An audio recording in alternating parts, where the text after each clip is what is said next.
계좌에 찍힌 파란 불을 보며 내가 지금 속고 있는 건 아닌가? 밤잠 설치시는 분들 많으시죠? 단도직입적으로 말씀드리겠습니다. 지금 당장 창을 덮고 이 영상을 끝까지 보십시오. 단순한 위로를 드리려는 게 아닙니다. 오늘 저는 여러분이 쥐고 있는 QLD와 TQQQ가 왜 이 잔인한 폭락장 속에서도 결국 승리할 수밖에 없는지, 그 압도적이고 필연적인 이유를 미중 패권 전쟁이라는 거대한 판을 통해 완벽하게 증명해 드릴 겁니다. 이 영상이 끝날 때쯤 여러분의 공포는 확신으로 바뀌고 가슴은 다시 뜨겁게 뛸 것입니다. 이야기는 한 평범한 중국 남자의 처절한 생존기에서 시작됩니다. 중국 문화대혁명이라는 끔찍한 이념의 소용돌이 속에서 아버지가 전직 국민당 공무원이라는 이유만으로 숨죽여 살아야 했던 남자가 있었습니다. 모두가 투사가 될 수 없었기에 그는 그저 시대의 대세에 순응하며 철저히 살아남고자 애썼습니다. 그렇게 맨몸으로 시대를 버텨내며 1987년 작은 통신회사를 하나 세웁니다.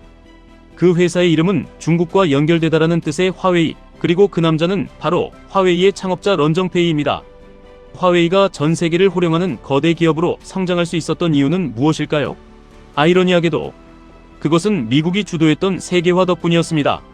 세계무역기구에 가입한 중국은 징벌적 관세 없이 전 세계의 부품을 긁어모았고 값싼 노동력으로 완제품을 쏟아냈습니다. 서구권은 순진하게 믿었습니다. 중국이 경제적으로 풍요로워지면 자연스럽게 서구의 민주주의와 룰을 따를 것이라고요. 하지만 그 믿음은 완전히 박살났습니다. 부를 축적한 중국은 미국의 룰을 따르는 대신 중국 제조 2025를 외치며 반도체와 AI 등 첨단 기술 패권을 통째로 뺏어오겠다는 야심을 노골적으로 드러냈습니다. 이때부터 우리가 알던 평화로운 세계화는 영원히 끝이 났습니다. 미국은 화웨이를 첫 번째 타깃으로 삼아 숨통을 조이기 시작했고, 세계는 이제 미국 중심의 블록과 중국 중심의 블록으로 무섭게 쪼개지고 있습니다. 그렇다면 이 거대한 분열 속에서 두 블록이 정면으로 충돌한다면 과연 누가 이길까요? 인구수만 보면 엇비슷해 보일지 모릅니다. 하지만 경제력과 질적인 측면을 보면 승부는 이미 결정나 있습니다. 더 결정적인 차이는 바로 다양성에 있습니다. 미국 블록을 보십시오. 영국 같은 지식경제국가, 한국, 대만, 일본, 독일 같은 최첨단 제조업 국가, 베트남과 멕시코 같은 신흥 제조국, 그리고 호주와 캐나다 같은 원자재 생산국까지 완벽한 생태계가 구축되어 있습니다. 반면 중국 블록은 억압적인 권위주의 국가들과 일부 자원 생산국에 편중되어 있습니다. 중국이 아무리 발버둥 쳐도 여러 국가의 다채로운 역량이 거미줄처럼 융합되어야만 폭발적으로 성장할 수 있는 최첨단 기술, 생태계의 벽을 혼자서는 절대 넘을 수 없습니다. 이 다양성의 격차가 가장 극명하게 드러나는 전쟁터가 바로 여러분이 투자하고 계신 반도체입니다. 압도적인 설계 능력을 갖춘 엔비디아와 퀄컴, 그 복잡한 도면을 현실의 칩으로 완벽하게 구워내는 대만의 TSMC와 한국의 삼성전자, 그리고 그 칩을 만들기 위해 반드시 필요한 슈퍼울, 네덜란드의 ASML 장비까지, 이 모든 기업이 미국이 주도하는 블록 안에 있습니다. 미국은 이 생태계를 무기로 네덜란드, 대만, 한국에게 중국과의 거래를 끊으라고 압박했고 철저하게 성공했습니다. 중국은 5나노 수준에서 발이 묶여 생존을 고민하고 있지만 미국 블록은 이미 3나노를 넘어 1나노 시대를 향해 무한 질주를 하고 있습니다. 어떤 분들은 여전히 달러의 패권이 무너질 것이라며 두려워하십니다. 하지만 이는 금융의 본질을 간과한 완전한 착각입니다. 전 세계 금융 거래의 90%는 여전히 달러로 이루어집니다.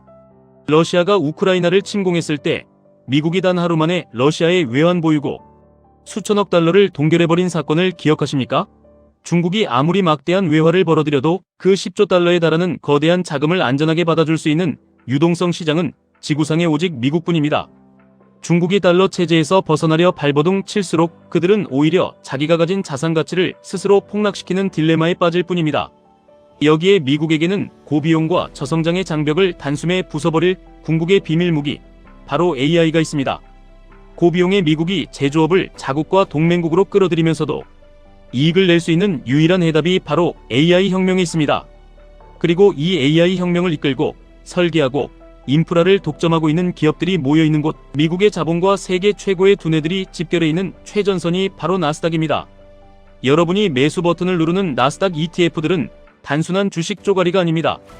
미국이라는 거대한 제국이 만들어내는 기술 동맹의 심장에 여러분의 자본을 얻는 행위입니다. 물론 TQQQ 같은 3배 레버리지의 롤러코스터 같은 변동성을 맨몸으로 견뎌내는 것은 정말 뼈를 깎는 고통이라는 것을 저도 잘 알고 있습니다.